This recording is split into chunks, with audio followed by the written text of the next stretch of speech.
What's up, movie lovers? I'm Mike, and this is Gotta Love Them Movies.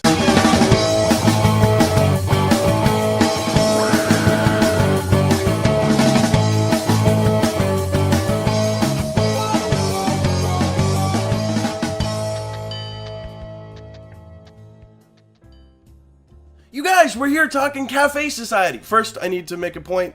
I've got new glasses. Second, I need to make a point. This is Josh Hurley. Hey, everybody. He is an actor in the movie Cafe Society. You can actually see Josh Hurley perform every Wednesday. Monday. But you're doing a lot of shows. Josh is one of the improvisers at the People's Improv Theater. Yeah, we did Monday night at 9 o'clock. Woo! Corner booth. Also, you can hear Josh narrate books on Audible. Yeah, just check it out. Just go to audible.com and look up Josh Hurley, and you'll find all the books that I did. Josh is a 2-time award winner. Ah, stop. 2-time. They were very kind to me. And he met Christine Baranski in the park today. I did. Well, I walked by her. And he met Steve Martin in the park 2 weeks ago. I walked by him.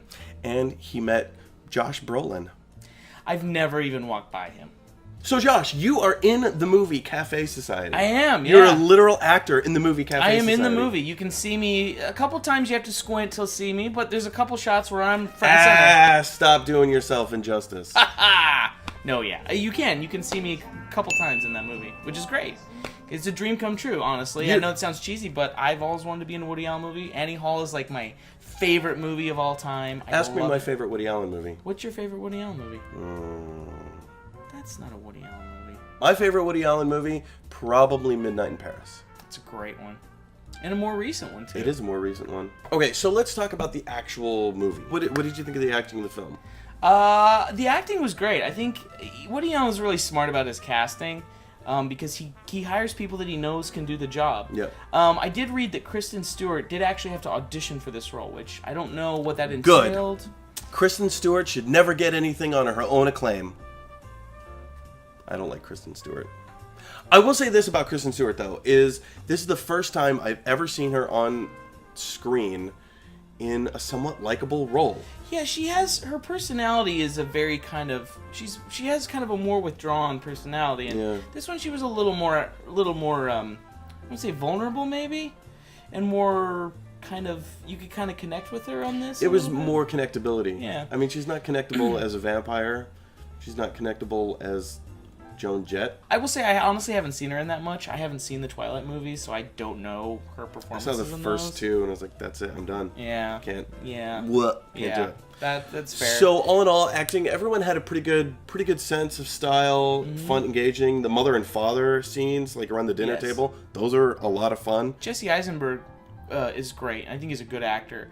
The problem is that Woody Allen kind of I feel like he casts people to be him in a movie. They're like mini Woody Allens. It's a mini Woody Allen. Yeah. And it's a hard sell because that's like saying, it's like Will Ferrell being like, hey, can you play a Will Ferrell character in this movie? And so no matter how hard you try, it's never quite the same thing as Woody Allen. For instance, he has a new series out called A Crisis in 6 Scenes, and he plays himself. And he on Amazon. It's very good. Yeah. You should watch it. And that's Woody Allen. I mean, and you see him in the role. So it's a tough job to fill when you have to play that. I know, and everyone, I think it's Everyone Says I Love You. Or is it Everyone Says I Love You? Maybe not. But Jason Biggs does the same thing. It was like in 1990 something. But he plays a character that's a Woody Allen character, and it's like it's hard to Jason Biggs can't pull off Woody Allen. No. So acting for acting's sake, we're gonna give acting a 17. Moving on, directing. It's a Woody Allen film. In case you haven't already figured that out.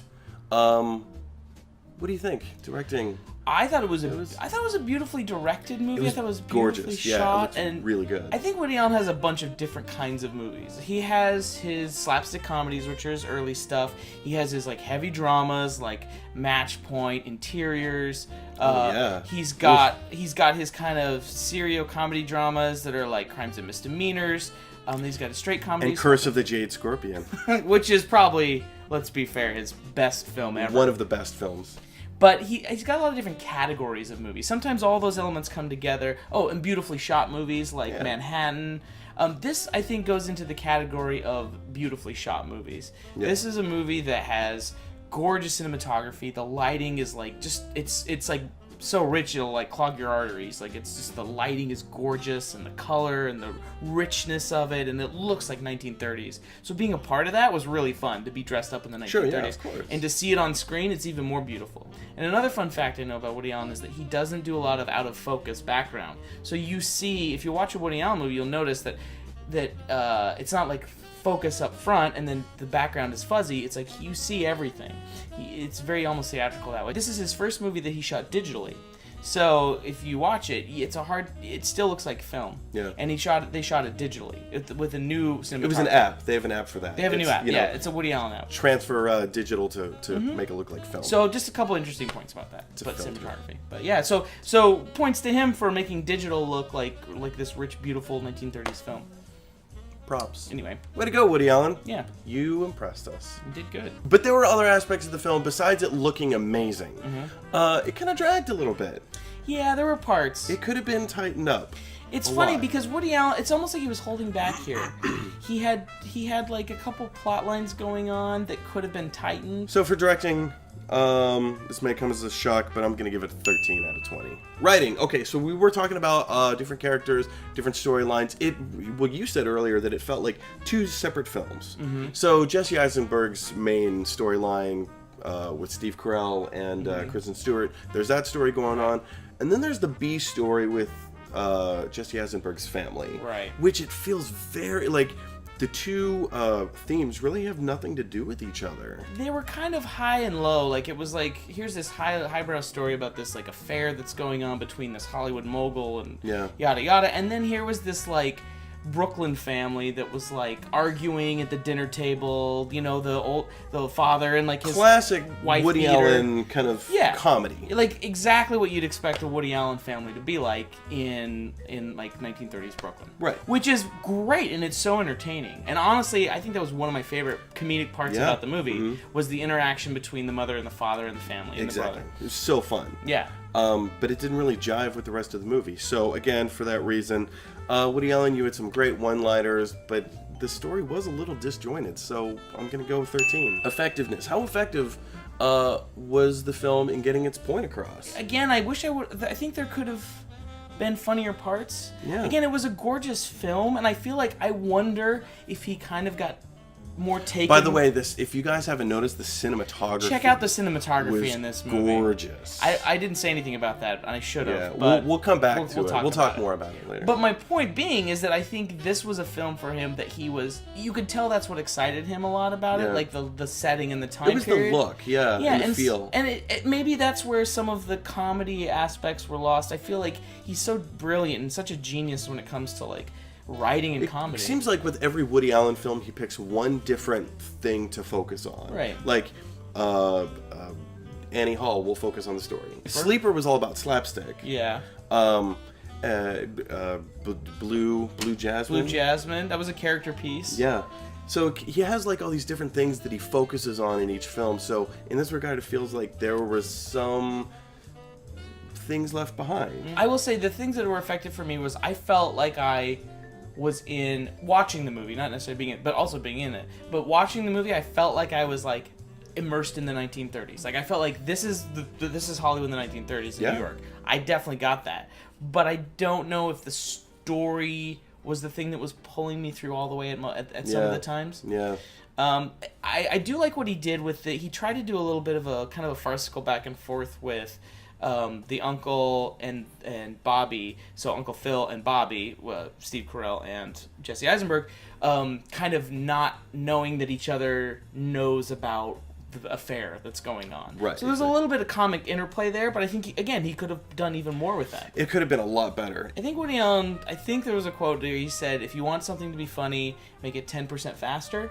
And I think he could have possibly followed his own. He went 10% slower. He went 10% slower on this. It's a slower movie, and I think he could have 10% faster on this, and I think it might have tightened it up and made it even better. So overall effectiveness, Woody Allen, you're getting 12. Last category, the takeaway, the overall takeaway. What's the message of this film? What did we learn? What did we learn? For me, it was because I did see a lot of myself in Jesse Eisenberg's character. I felt that there were themes. And I'm not going to tell you guys how it ends, so definitely go see it for yourself. But there's a reality that's played out that I saw a lot of myself in. And I connected a lot with that.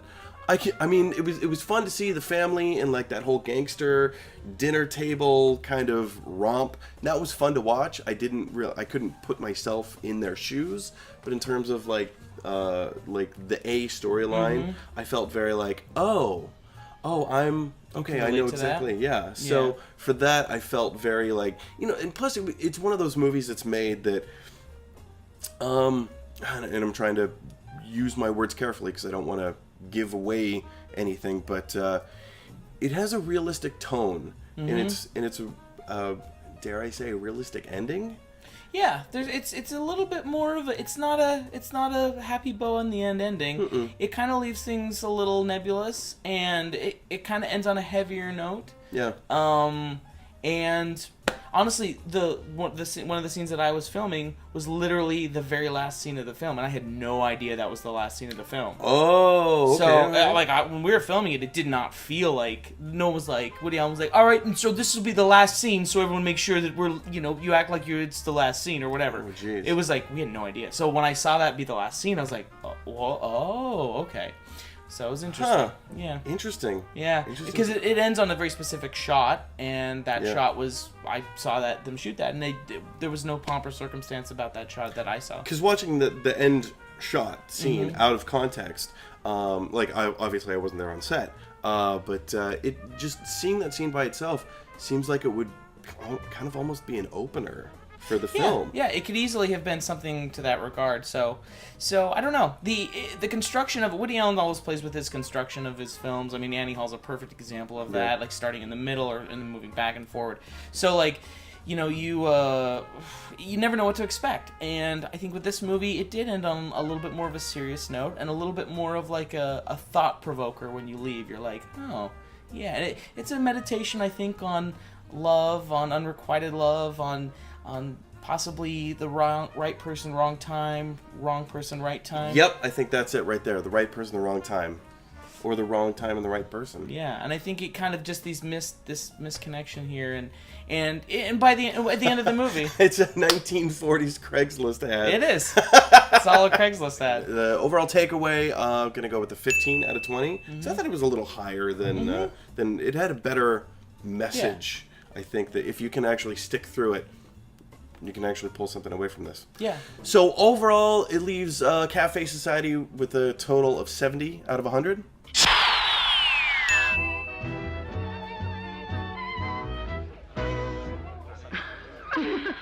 So guys, have you seen Cafe Society? I mean, it's out now on digital, and I believe it comes out on DVD next week. So yeah, have you seen it? Let us know in the comment section below. Also, if you want to follow me on Twitter, follow me at GLT Movies. Josh, where can people follow you on Twitter? You can follow me at Joshua What, it's the at thing, and then JOSHUWH. It's literally right here, in the palm of my hands right now. You can see it. Oh my gosh. And now, it's gone. Where did it go? Digital magic, baby. So guys, if you like this video, click like. If you really like this video, click subscribe. And if you really, really like this video, click share. Because that's what Woody Allen would want you to do. Are you a wizard?